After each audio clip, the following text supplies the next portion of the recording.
Membership fees apply after free trial. Cancel anytime. Can I be real with you for a second? That goal you have to exercise and eat better, you really can do it, but nobody is going to do it for you. Nobody is going to push you out of bed to work out. Nobody is going to make you eat better. But here's the thing.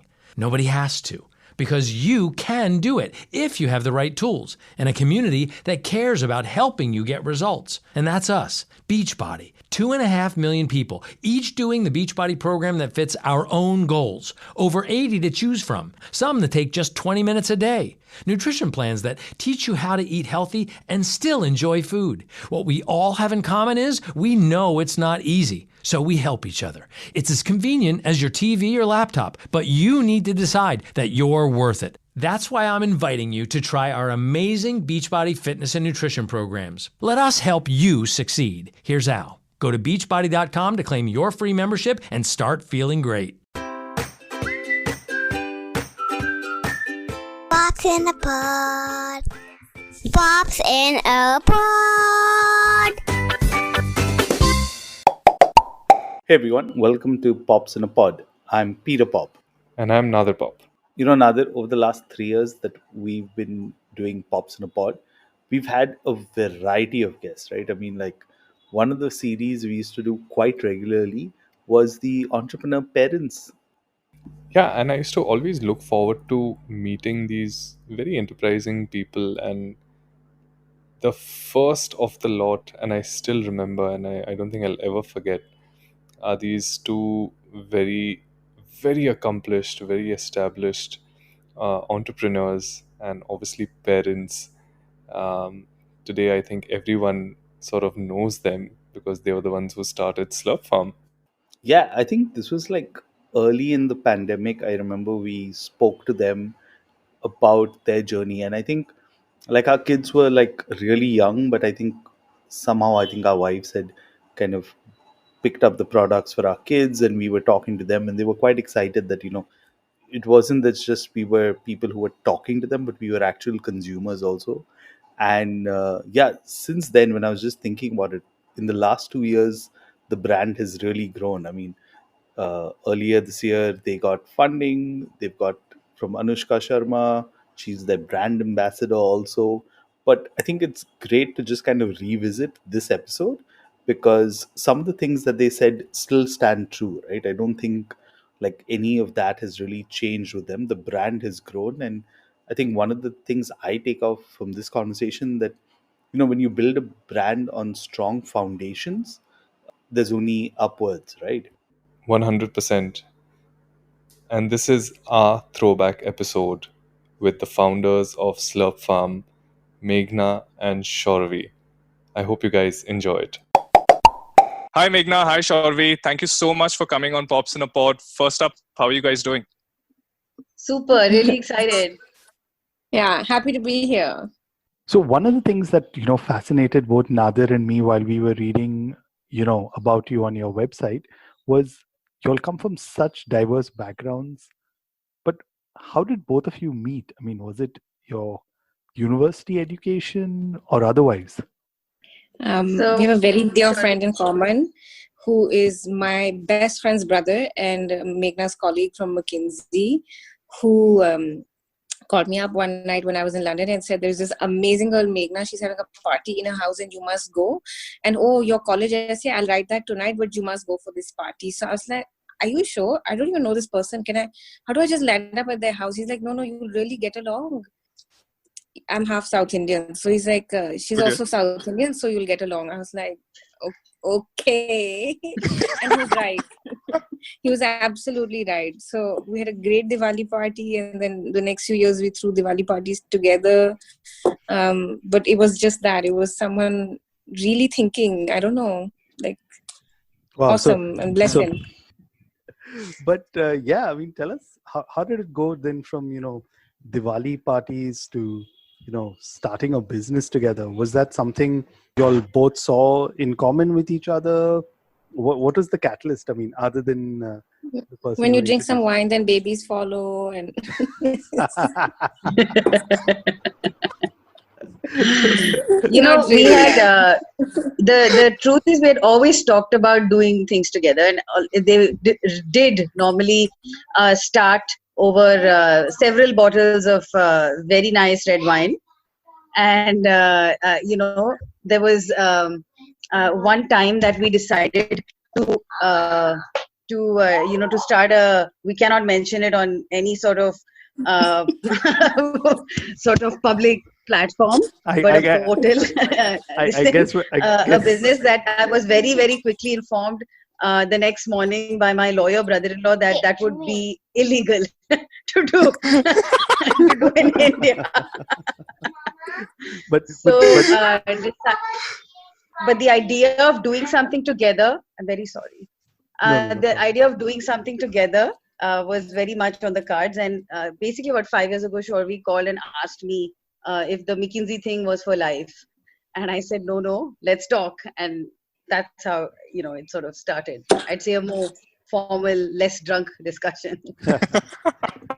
But just going to your background, I mean, like while we were reading up on you, right? I mean, Shauravi, you come from a school which had like a no junk food kind of philosophy. And, Meghna, you were a national level swimmer. So making those kind of connections in there, obviously food, fitness, nutrition would have been quite important right there, right? Was those one of the driving forces to currently starting Slurrp Farm? Definitely. I think Shauravi should speak towards her own experience with eating, starting to eat healthy, and how in some ways baby food entered her life. I always find that quite fascinating. I think definitely for me, I think, sort of sport was and eating, food was fuel, right? So, and always have thought of it that way. And then I, spent a decade at, sort of between university and, your first job, right? All of that goes to hell, basically. But somewhere along the way, I also had a child. I used to run McKinsey's public health practice. Had that 30,000-foot view on the woeful sort of nutrition outcomes in this country. Both from you think in poor country, lots of malnourished children, but you'll also find those kind of statistics both on undernourishment, malnourishment, and obesity amongst the top income groups. So something somewhere was going very wrong in the way we were eating and feeding ourselves and our children.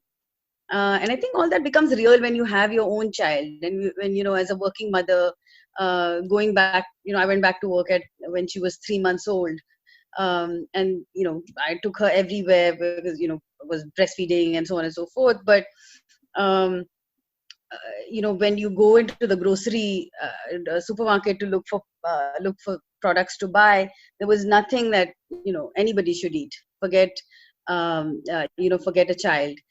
Most products are filled with maida, chini, dalda, and a variety of other sort of chemicals. So there was a very clear need, and it's in some ways the conversation that we had collided, because Shauravi, was seeing that revolution. She was still based in the UK at the time, and seeing that revolution being played out in the UK, and she can talk to it. And we just felt that there was a real significant opportunity to be had here as well.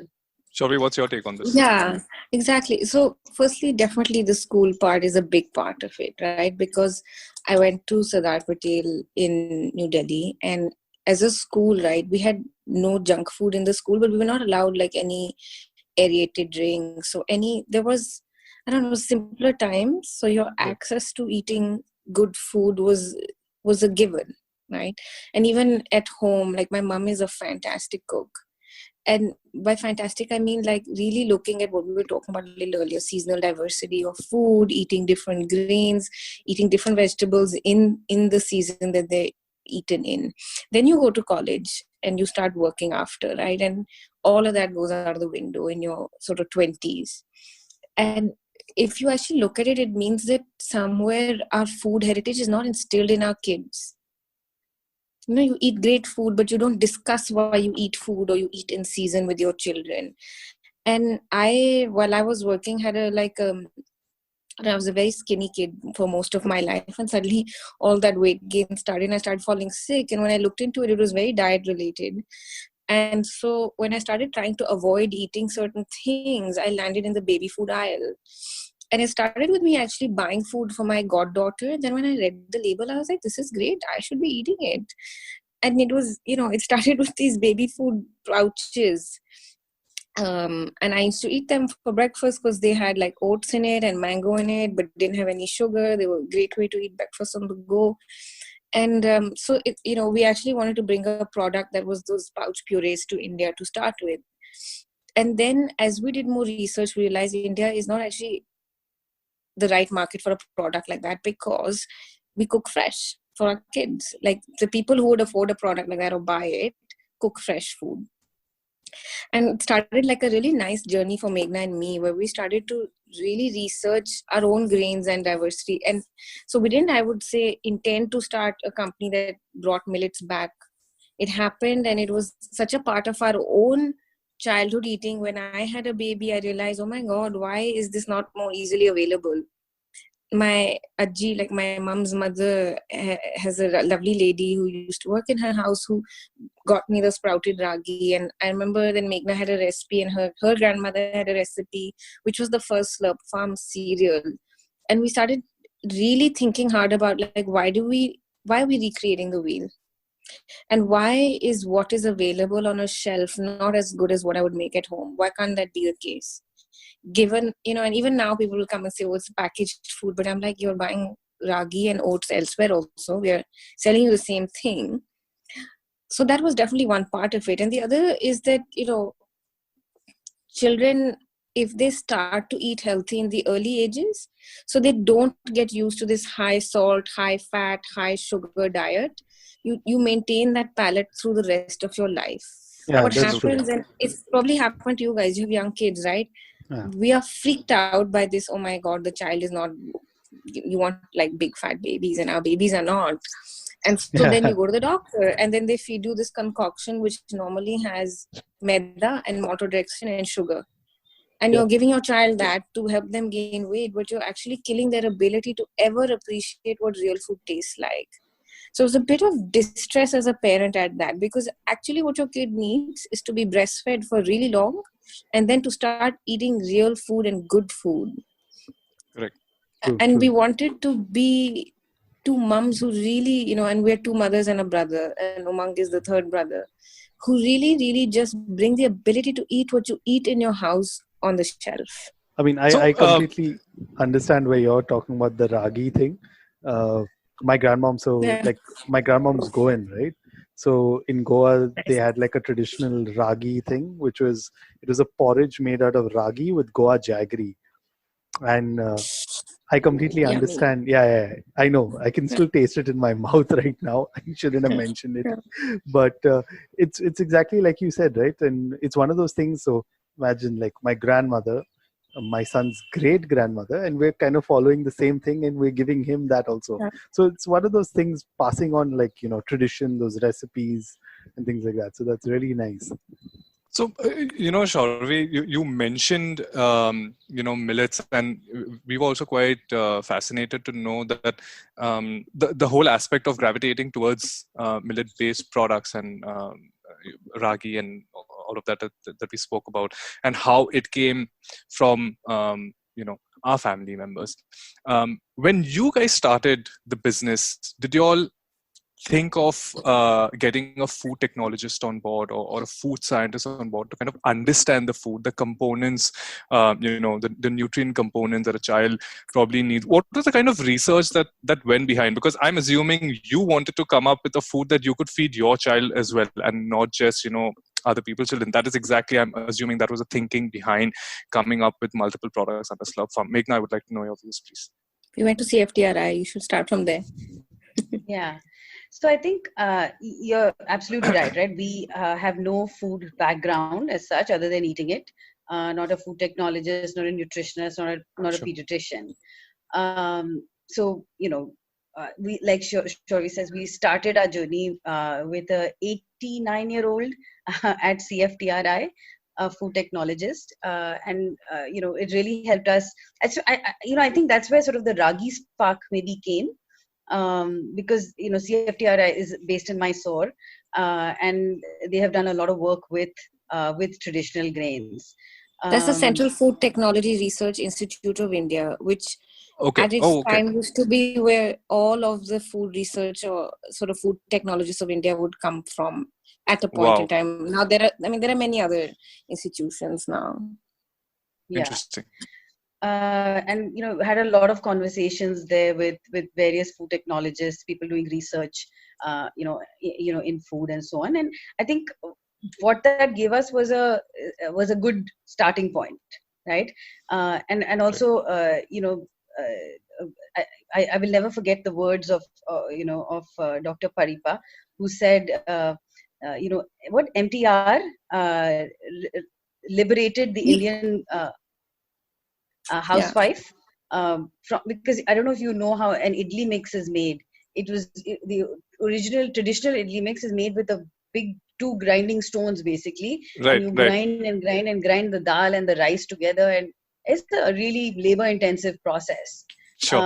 And those mixes just sort of changed the game overnight, right? So in some ways, we wanted to do that for the sort of modern mom, right, who is going to work, is trying to feed her family the way her grandma did, the best she can, without worrying that there is a cocktail of 22 chemicals, and colors and flavors and things like that in sort of in the product, right? So I think it clarified our mission even further. Since then, I'd say every single product line of ours has a combination of I would say that, the home, the idea, the recipe, the initial thoughts still come from Shauravi and me. But we have somebody who is able to take that and make that in a commercial facility without adding the glunk to it the way a traditional product would have been made. And also it passes through filters. We have one of the best nutritionists, dietitians in the country who look at every recipe and give us suggestions on how to make it sort of even more nutritious and how to think about it. As well as there are a couple of pediatricians that also will take a look at it, and in fact, are constantly a big support to the business as well in terms of talking about us and so on and so forth. So I think another thing, Nadir, like through the journey, we have tried to engage with all of the thought or research that goes into the space of millets and actively engaged with it. So right from the early days where we've always sought out help with the food technology part of it. And we have, Tanya, who's part of our team, who looks at all recipes and makes them work. But apart from that, what we did was we started working and reaching out to IIMR, which is the Indian Institute of Millet Research, or ICRISAT, or all the research institutions in the space of millet to really understand what's going on, what's happening. And there is no one person who has an answer, which is in a present tied up with a bow. Correct. And is like, here's your product, Right. At the end, you will make your product. It will be quite similar to what you had thought. But each of these pieces have been part of the food technology puzzle for us over time. It's like we almost did a PhD in food technology, but not in a very standard fashion. You went around getting bits of knowledge from different parts of the country. Right. So how long did this process take for to crystallize? Where clearly there's been a lot of work. You all traveled on various roads to converge at a certain point. So how long did that journey take to come and say, okay, now that's it, we've got the product, let's go to market? It's been about 5-6. Yeah, it's been about 5-6 years. But I was telling Meghana that if I do the math, we finally reached that 10,000 hours point. Like they say, it takes you 10,000 hours to be a master of anything you do, right? I think we've reached that 10,000 hours point where, and you can see it because the business has seen that inflection around the time that our mastery of right from making to recipe to branding to marketing to selling happened, is that magic happened. And it almost, in the journey of being an entrepreneur, of course, nowadays you read about newspaper stories of people who've like done it in 18 days and all of that, but there's also the other side, and the other side is that literally every step teaches you something. So it's been great fun, and it has taken, that process has been a learning in itself as well. So, you brought about the whole thing about, freeing up the mothers, right?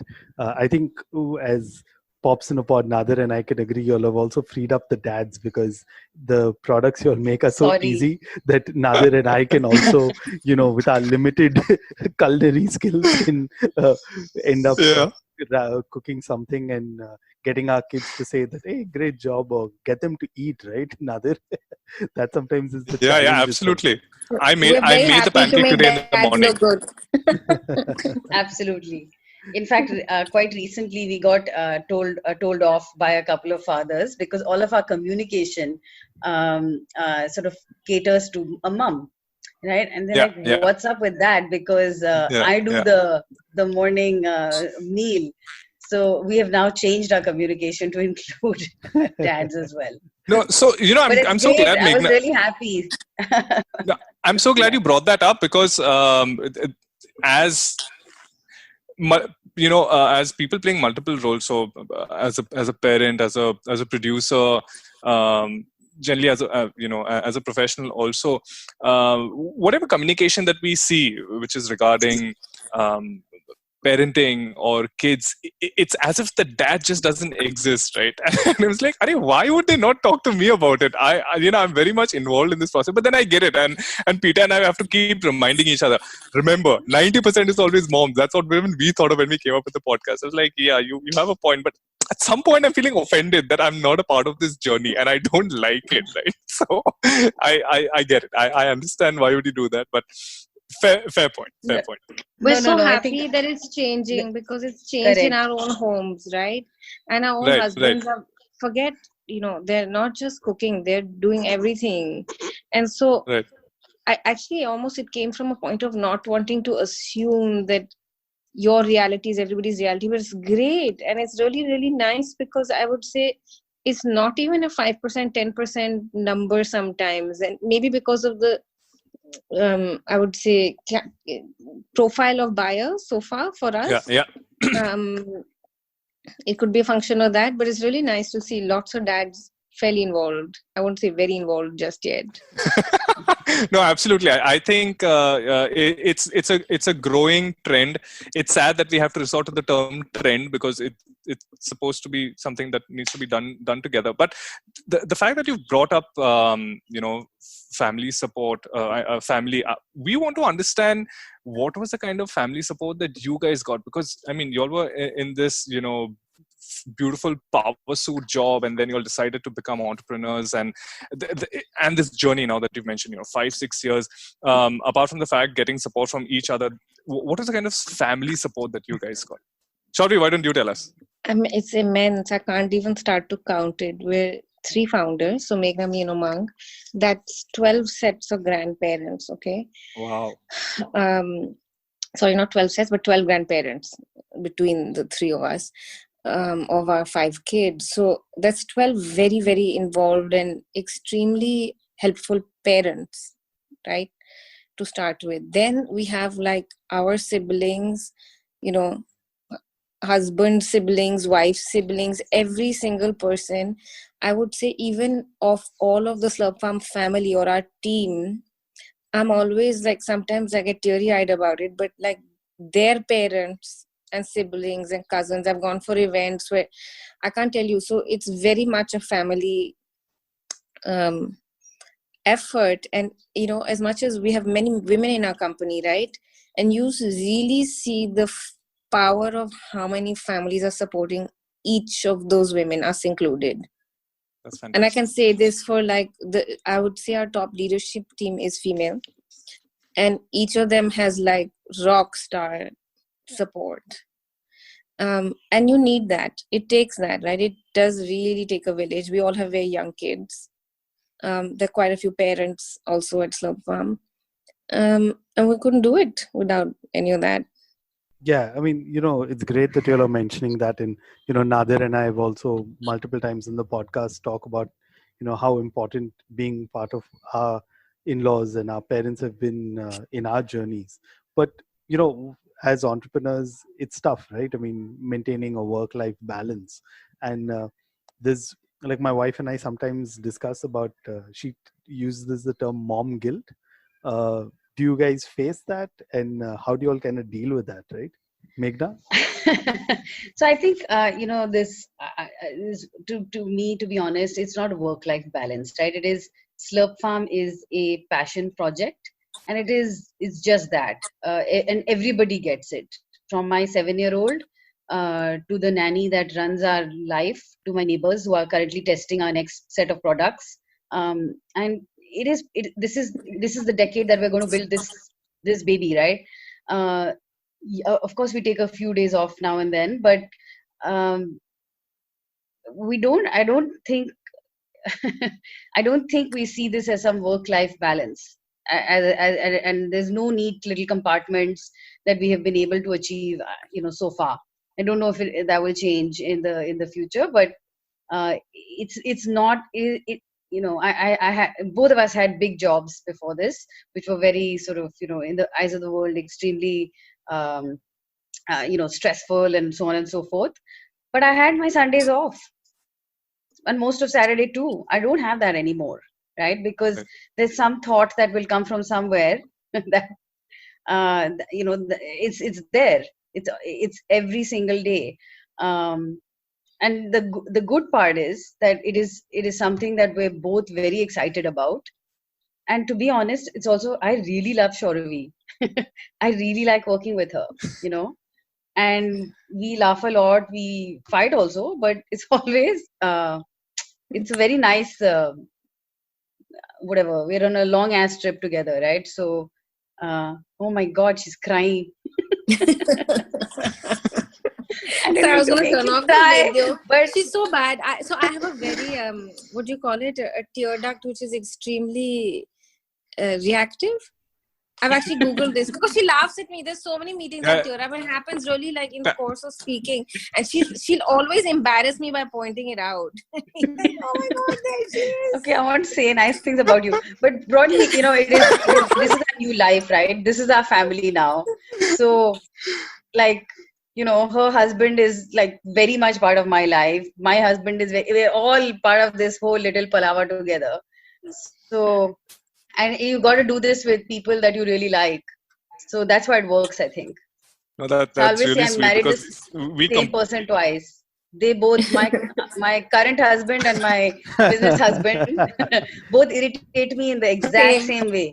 But same, we both done it twice, married the exact same person 2 times over. So sometimes I almost preempt one's reaction but basis what the other might do, and it actually makes my understanding much gentler.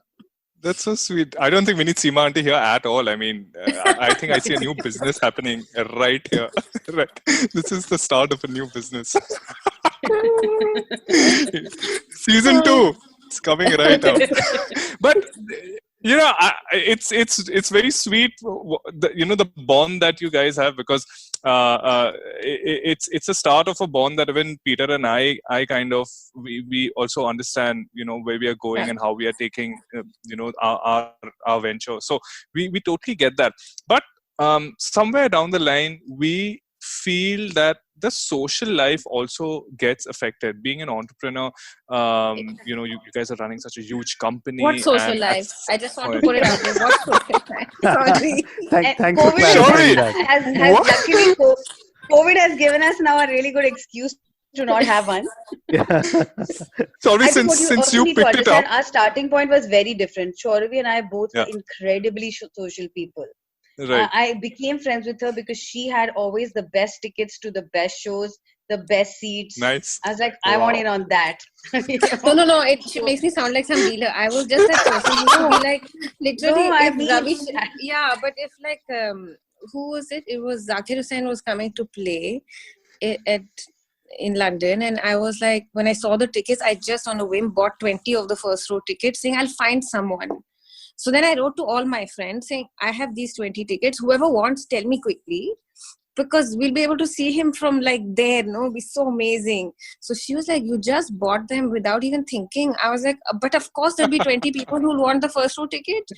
And so she's not gotten over that, like 15 years after still. Clearly. That was an incredible show. What can I say? So, anyway. By the way, I must add, I'm jealous. I wish I was friends with Shauravi right now. never but that happened to Shauravi's gone. That Shauravi left the building.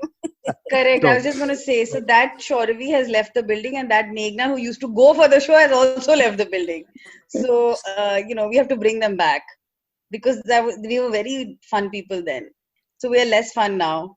I think because I think it's also we have two very young kids. Okay. Yeah, we didn't have children when we were doing all these things. So many factors.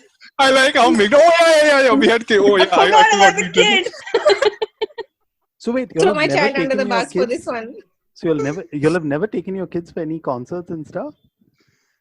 I have. No, we have, but they weren't born at that time. With your second child, you don't do anything. Just FYI. Yeah. No. So that's why no second child for us. Yeah. No, so I took my son earlier this year for like a proper kind of music festival kind of thing.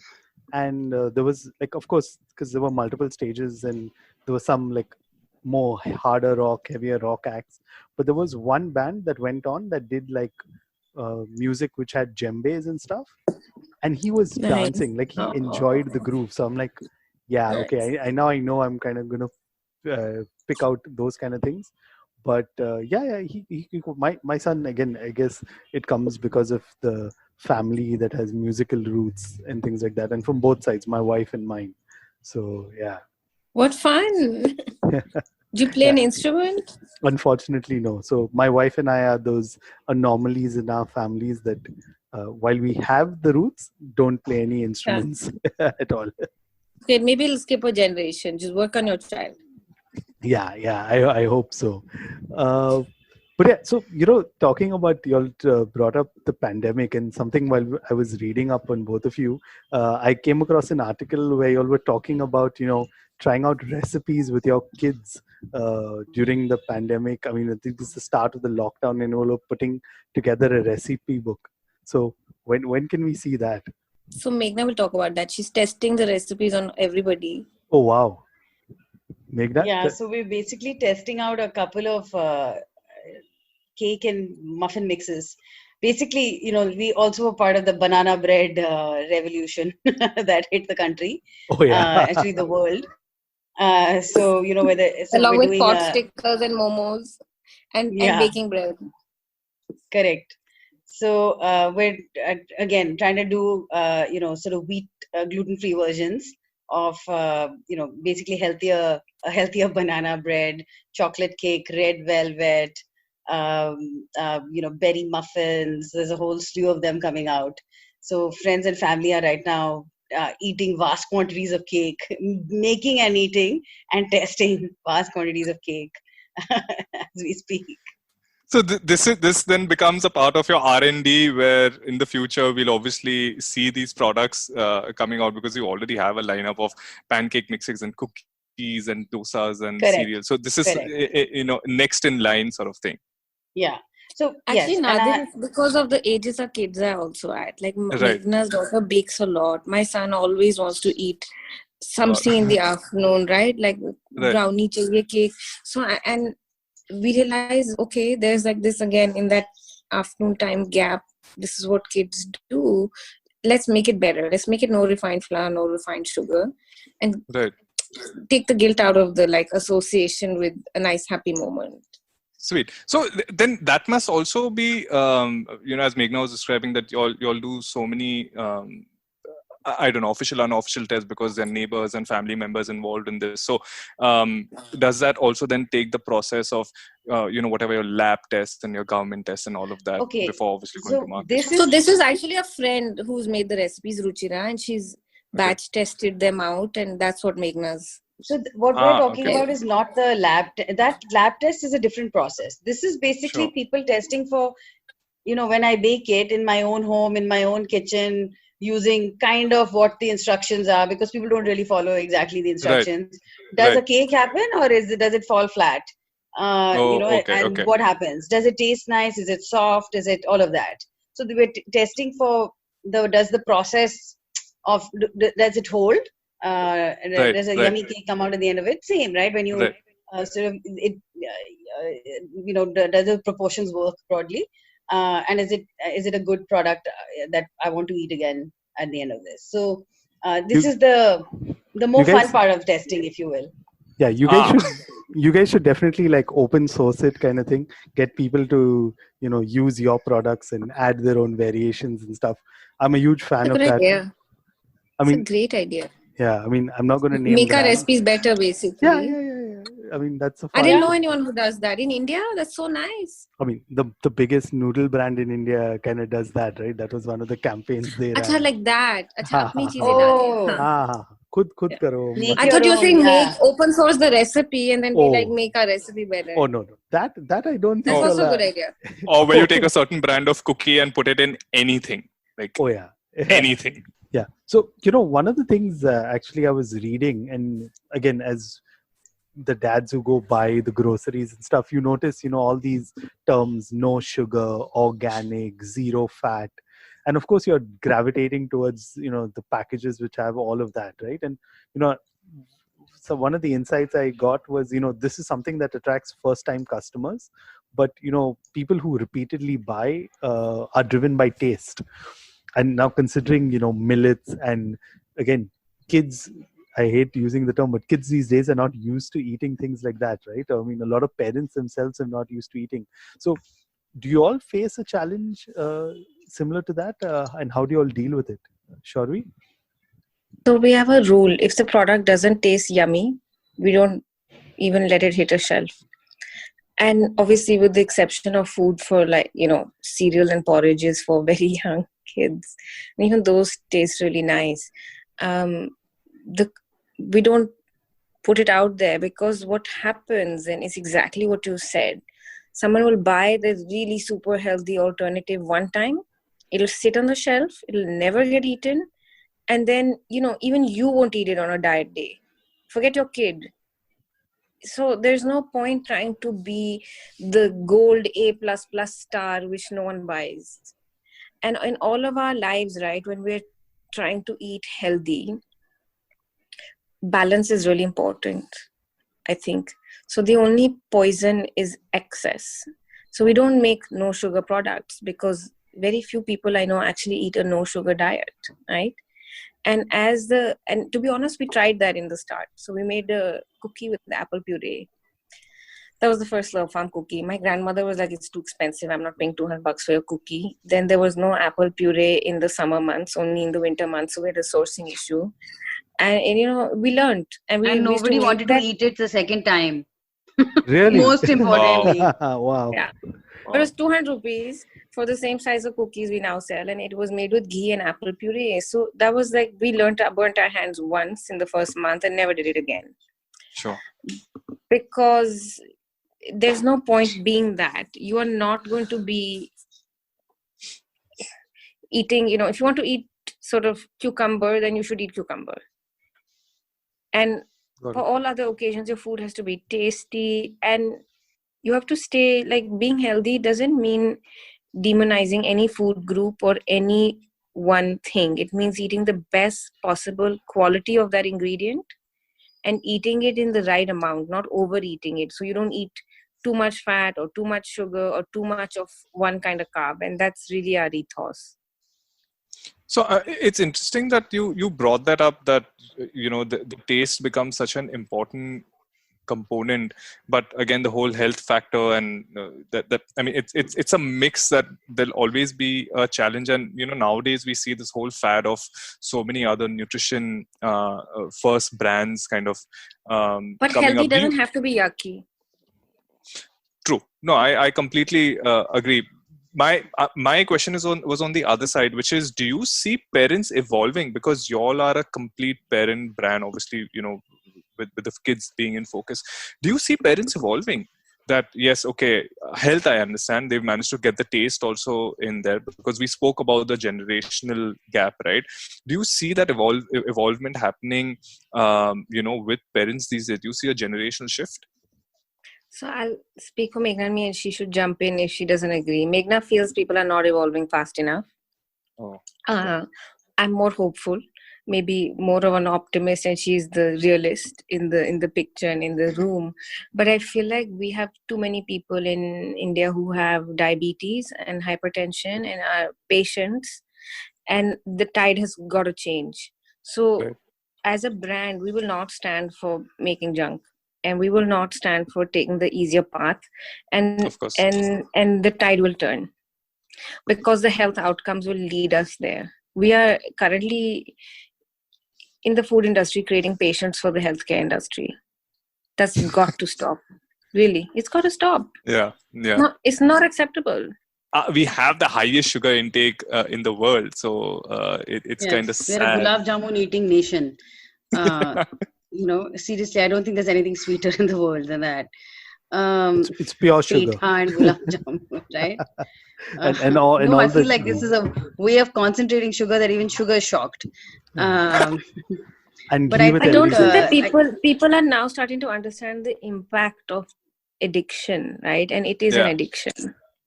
Yes. But so if your child has 10%, 15%, 20% sugar in a product and eats that product in reasonable quantities, it's perfectly happy, because they're not going to be binging because you prevented them from eating any salt or sugar in their diet the minute, like that kid who saw cake, right, at a party.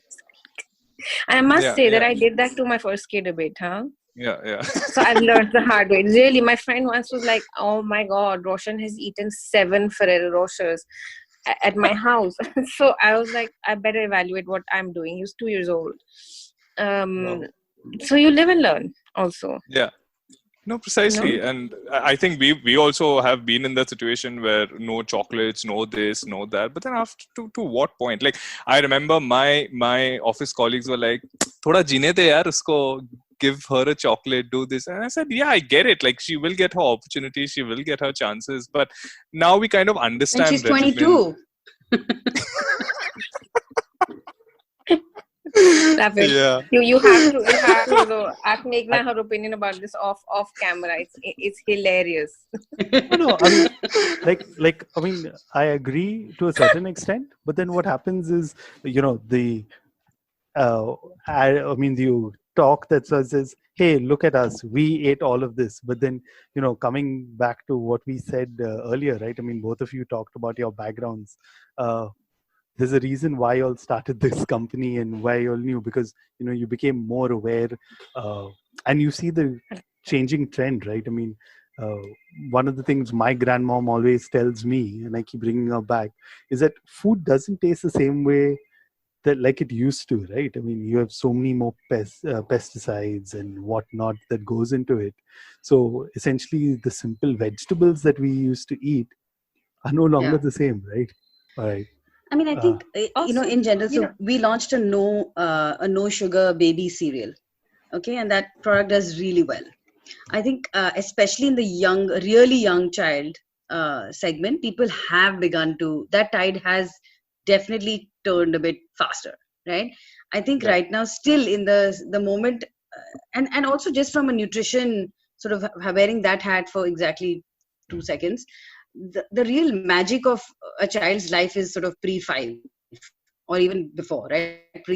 So if you can keep them on the straight and narrow up to, on a reasonable straight and narrow, you have a better chance of not having a sort of diabetic cardiovascular disease patient at, down the road.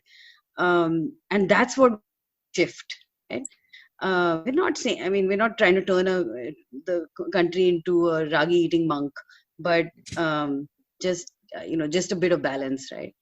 Yeah. I think that change starts in our homes, huh? Like, it starts with not eating white rice every day. It starts with changing our rotis to being different types of rotis, depending on the season. It's small. It requires. It's very micro habit changing, because if you don't cook yourself, your cook will be the most resistant to that change. So be like, I don't want to eat that yucky rice. And so in our house, we have the ulta. What used to happen when I was young, I remember very clearly that ration ka jo chawal hota tha used to be brown, and there used to be some good, and everybody, like the help in the house would eat that. But my grandmother wanted to eat her white rice and her white chini, right?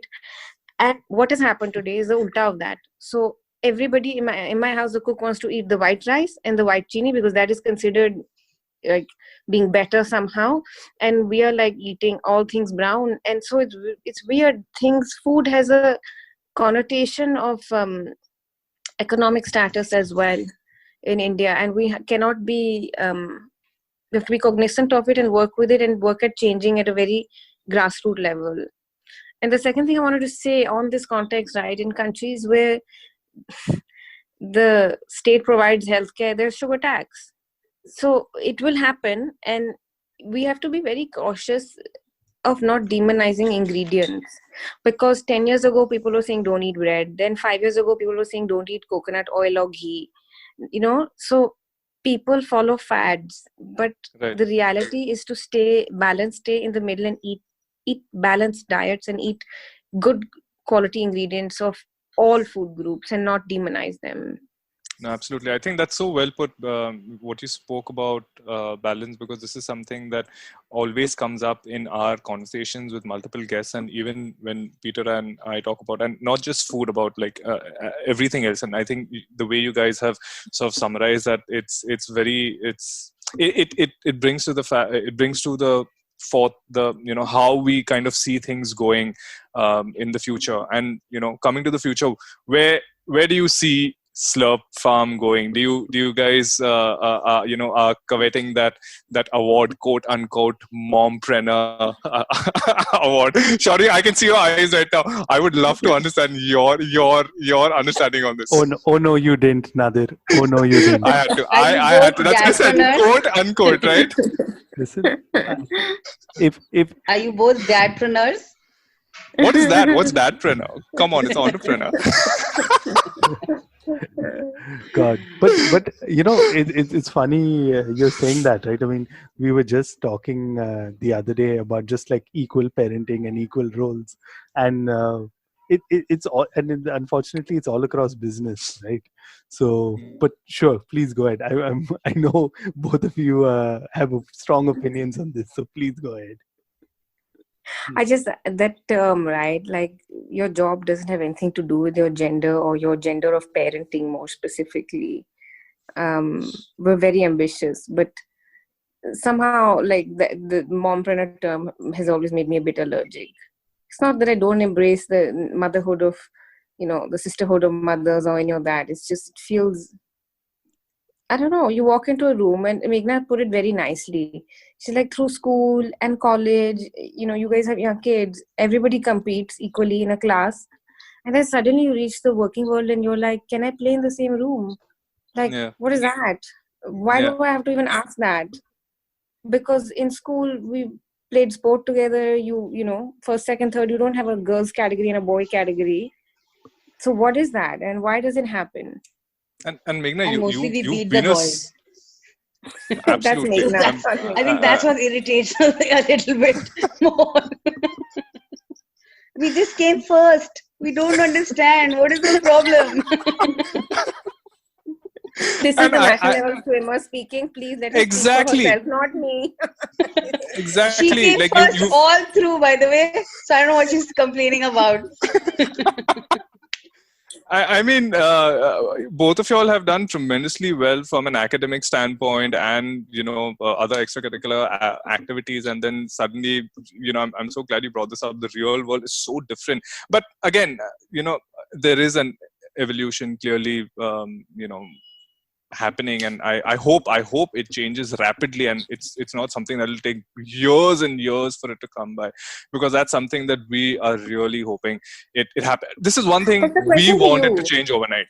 It's a question to you, right? You said you met at a mummy pop-up.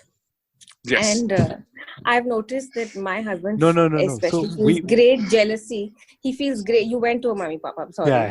He feels, my husband feels great jealousy, because he's like, these networks exist for women. And I noticed he's always talking about what school the kids should go to, what la la la, like that. Yeah. The auntie network. broadly he wants to be part of it, and I have no wish to be part of it. But it must suck, right? There are times when you must be like, I also want to gossip with all the mums in the class, but they don't let me in. I had to ask for my husband to be let into the WhatsApp group, which is all mums. And I thought that was odd. Like, both parents should be there. And actually, in Meghna and my house, our husbands have done all the homeschooling. Right. Because really, we were not ready for COVID. And like, I had a very relaxed attitude to homeschooling, which was chill. It's a few months. Like, who cares? You know? Yeah. He'll be fine. Let him read, let him play, whatever. And my husband was not having any of that. So 3 hours a day, sat with him, just like you. And I was like, this is so boring. I don't want to do this. No, it was, for me, just fascinating. It's like, wow, this is how it's done. It's fantastic. Like, you know, and then once she's done her, then she's doing whatever. But I'm just like wrapped in she like works on the side. I'm like, I want to sit and I want to learn something about colors today. Let me see what that's all about. So it's cool. It's pretty But Peter had a mummy moment right now. He's like, your daughter's learning bar graphs. Mine is not. No. He's going to call you after the show. No. So the thing is, right, Shauravi, you were talking about the WhatsApp group, right? So my son was going to a play school come daycare, right? And so the thing is, I don't know how it was or traditionally is, but like all the decisions were taken mutually by my wife and me. But for some reason, the communication is only done with my wife. Like there was also like a group made where it was only moms. So I was like, okay. And then I asked my wife, I was like, should I be part of this group? She's like, listen, it's for his dance class that he does every week. And the moment the dance class ends, immediately there's moms keep going like, how was the dance class? Please share the video. She's like, you want to be part of it? Be my guest. I can leave. And I was like, no, it's fine. It's fine. It's cool. But yeah, I mean, it's been great talking to both of you. Thanks for, the candid conversation and all these insights, because I guess it's a different side, right, to what you all currently do. And again, for us, it's a completely different side seeing you all, because we've only been reading about you all across in media and of course on the packets and stuff like that. So and eating your products. Yeah. So happy about that. And it was really fun chatting with you guys. And you know, actually what you're doing is giving other dads a voice. Because there are many people like you who are scared to maybe speak up or come forward or own it. It was really nice. Thank you so much. Thank you. We really appreciate it. And this has been fun. And yes, hopefully we'll see more lovely Slurrp Farm products coming in, more, all health and taste, all there. I'm at least looking forward to it. So I'll be looking out for you guys for sure. Yeah, you can add us to those friends and family list. We'll also start we'll make our own recipes. Thank you so much, Shauravi. Thank you so much, Meghna. Thanks, guys. Bye, guys. So those were the cool moms, Meghna and Shauravi, and they were so candid. I still feel that we just spoke to them right now, although this episode was recorded back in the early 2020s, and we had so much fun, right? And they clearly hate being called mompreneurs. Yeah, I think they totally do. But I think it was a great episode to revisit just in like a couple of years and see, like I said at the start, how things have not really changed and they're still kind of staying true to their roots. But if you're a parent listening to this episode and you have a business and you'd like to be featured, or you have a business that is related to kids, why don't you get in touch with us? You can reach out to us on popsinapod@gmail.com. Or you can just follow us on Instagram, just search for Pops in a Pod and we'll be right there. We do some really cool content. We put up some very interesting reels. We ask people of what they think when it comes to parenting, getting into specifics. So yeah, we're out there, we're active, and we come up with some very interesting content both on social media as well as podcasts. So either you tune into Pops in a Pod or you just follow us on social media, or you can write us an email as well. But until then, thank you guys for staying with us and listening to episodes. I'm Nader Pop. And I'm Peter Pop. We'll see you guys next week. Membership fees apply after free trial. Cancel anytime. Can I be real with you for a second? That goal you have to exercise and eat better, you really can do it, but nobody is going to do it for you. Nobody is going to push you out of bed to work out. Nobody is going to make you eat better. But here's the thing, nobody has to, because you can do it if you have the right tools and a community that cares about helping you get results. And that's us, Beachbody. 2.5 million people, each doing the Beachbody program that fits our own goals. Over 80 to choose from, some that take just 20 minutes a day. Nutrition plans that teach you how to eat healthy and still enjoy food. What we all have in common is we know it's not easy, so we help each other. It's as convenient as your TV or laptop, but you need to decide that you're worth it. That's why I'm inviting you to try our amazing Beachbody fitness and nutrition programs. Let us help you succeed. Here's how. Go to beachbody.com to claim your free membership and start feeling great.